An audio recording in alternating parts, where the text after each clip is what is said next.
I used to believe that when someone says your name, they're calling you back to life. Not just calling you on the phone, calling you back into the world. So when I heard her say, "Mom, you're turning 70. We want to celebrate you," my chest tightened like it hadn't in years because no one had said my name with love in a long time. And for a moment, I forgot how lonely I had become. The room I was sitting in was small and quiet. Too quiet for a woman who had once raised a child inside it.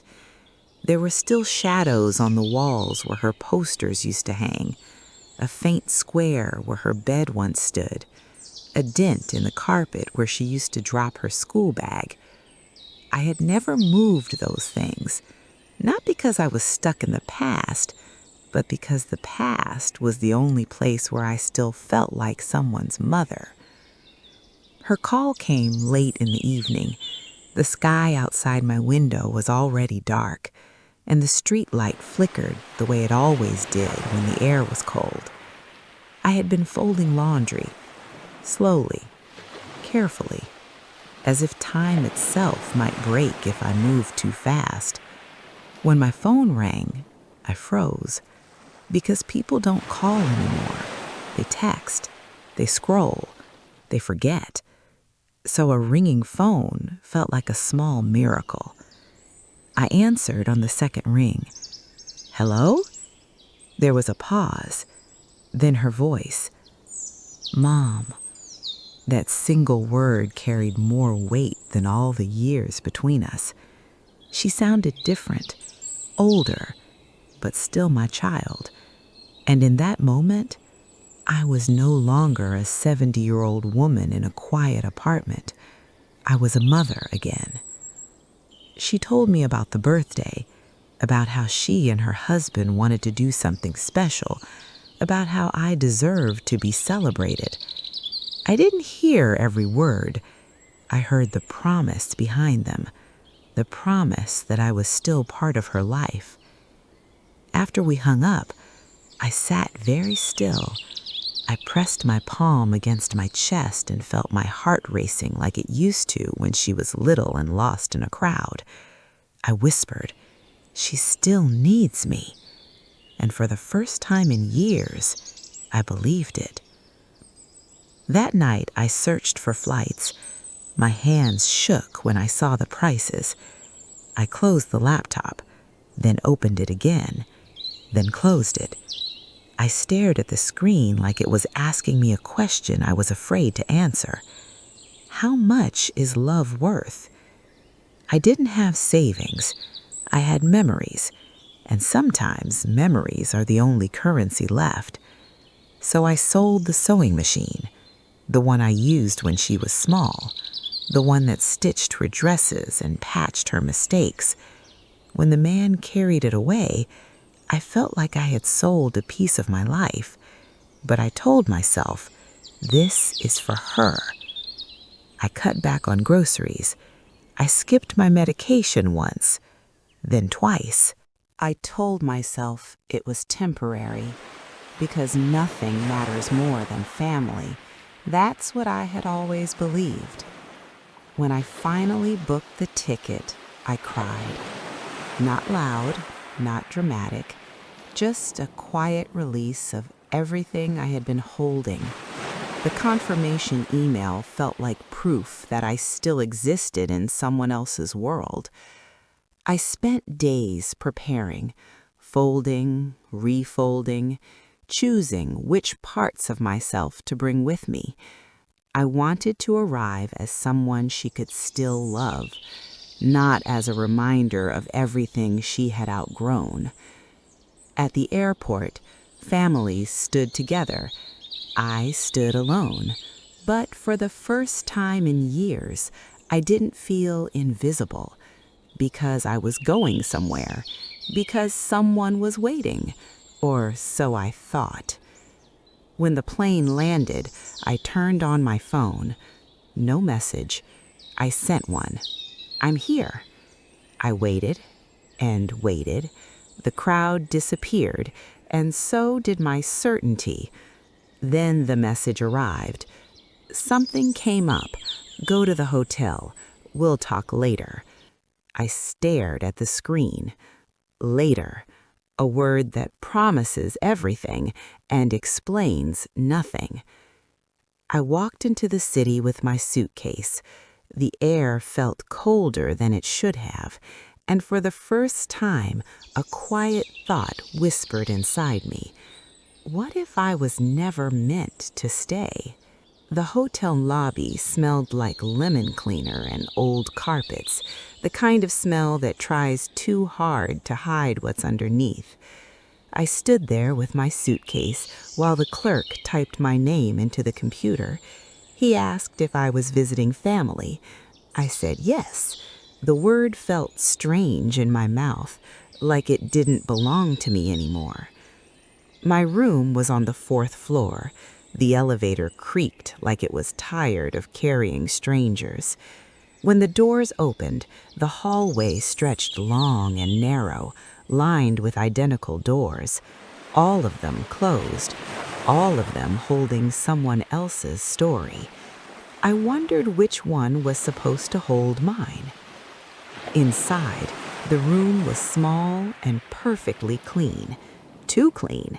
Nothing personal, no signs that anyone was meant to stay. Just white sheets, beige walls, and a single lamp that hummed when I turned it on. I placed my suitcase on the bed and sat beside it, still holding my coat, still waiting. I checked my phone again. Nothing. I told myself she was busy, that something had truly come up, that this was just a delay. But delays have a way of growing teeth when you stare at them too long. I unpacked slowly. Each piece of clothing felt like a memory. This sweater from her high school graduation, that scarf from the winter she caught the flu and I stayed awake all night. I folded them carefully, as if they might still recognize her. I placed the birthday card on the desk. It looked too bright in the quiet room, like hope that didn't know where it had landed. I imagined handing it to her, imagined her smile, imagined her calling me Mom again. Hours passed. I stared at the ceiling until the patterns blurred. The hallway grew quieter. The city outside faded into distant hums. Still no call. Still no message. Just a growing weight in my chest. I whispered her name into the dark, not as a question, as a memory. At some point, I realized I was still wearing my coat. I hadn't taken it off because part of me was still ready to leave, as if I might be called any moment, as if this was all a mistake. But the phone never rang, and the silence answered everything I was too afraid to ask. I turned on the lamp and opened the birthday card, read it again, then closed it, because it felt like reading a letter to someone who no longer existed. That night, I slept in pieces, waking every hour, checking my phone, listening for footsteps that never came. And somewhere between one dream and the next, a quiet truth slipped into my heart. This wasn't a celebration. This was a goodbye I hadn't been invited to understand. Morning arrived without asking me. The light slipped through the thin curtains and rested on the edge of the bed, like it was searching for something it couldn't find. For a moment, I forgot where I was. Then the quiet reminded me. I reached for my phone before my feet touched the floor. Still nothing. No call, no message, no apology. Just the same empty screen staring back at me. I sat up slowly, as if moving too fast might break whatever hope was left. The room looked smaller in daylight. The walls felt closer, The air felt heavier. It was the kind of morning that asks a question without speaking. Why are you here? I made tea with the little packet from the counter.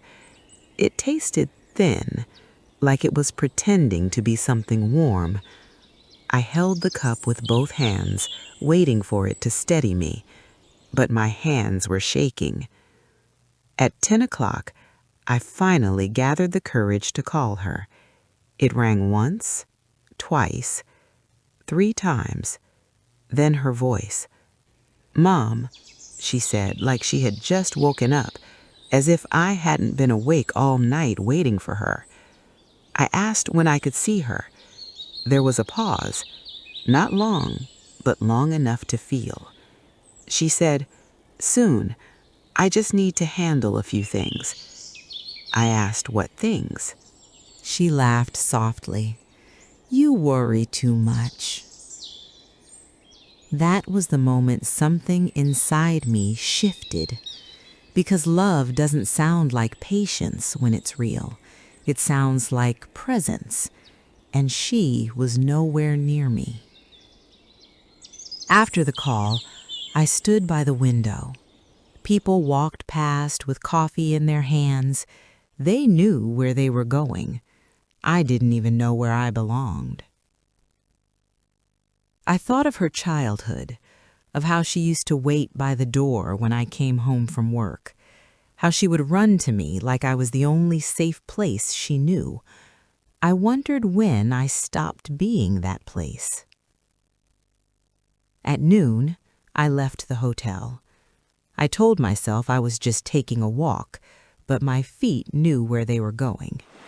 They carried me to the old street, to the house that used to feel like a promise. The house looked different. New paint, different curtains, a car I didn't recognize. I stood across the street, feeling like a stranger in my daughter's life. I didn't knock, because something inside me already knew the answer. I turned away slowly, and for the first time I whispered, "That was the first time I felt something wasn't right." I walked back to the hotel with the house still burning in my eyes. It wasn't anger yet. It was something quieter, the kind of pain that doesn't scream.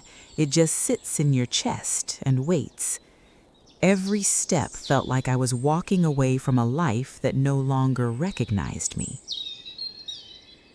In the lobby, the television played a morning show. People laughed at jokes I couldn't hear.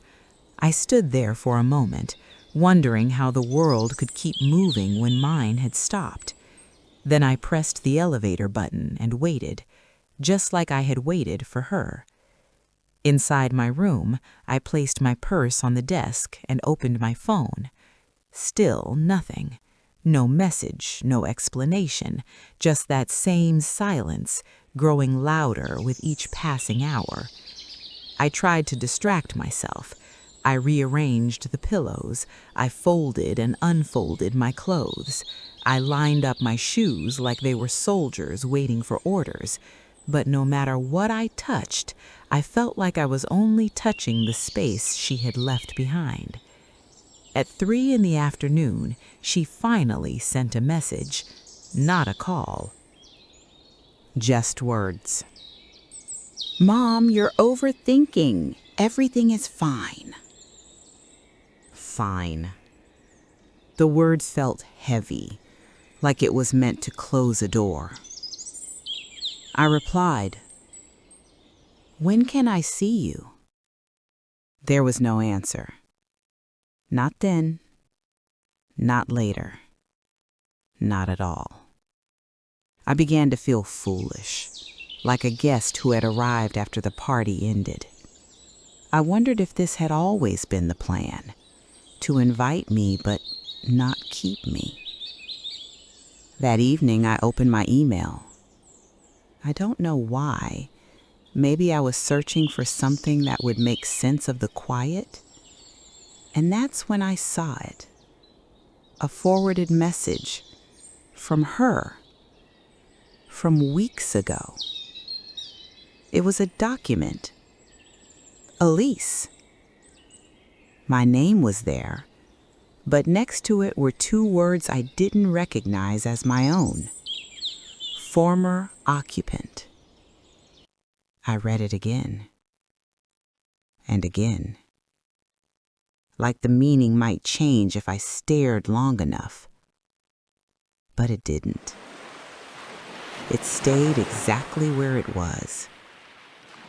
Like the truth. I sat on the bed and held the phone in my lap. My heart beat so loudly I could hear it in my ears. Former. As if I had already left. As if I had already been erased. That night I didn't cry. I just stared at the wall and whispered. That was the first time I realized I wasn't just forgotten. I was being replaced. I stared at that word for a long time.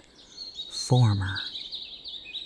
It felt like someone had already buried me and forgotten to tell me. I closed the email, then opened it again, as if maybe my eyes were lying. But the screen didn't change. The truth never does. I wanted to believe there was a mistake, that she had sent it to the wrong person, that it meant something else. So I called her. This time she answered quickly, too quickly, as if she had been waiting. "Mom," she said, "what's wrong now?" I told her about the email. There was a pause, not of surprise, of calculation. Then she laughed softly, the way people do when they want to sound kind while being anything but. "You're confused," she said. "You agreed to all of this." I felt something break inside my chest because I hadn't, and she knew it. I told her I would never sign away my home. She said, "You were tired. You said you trusted me."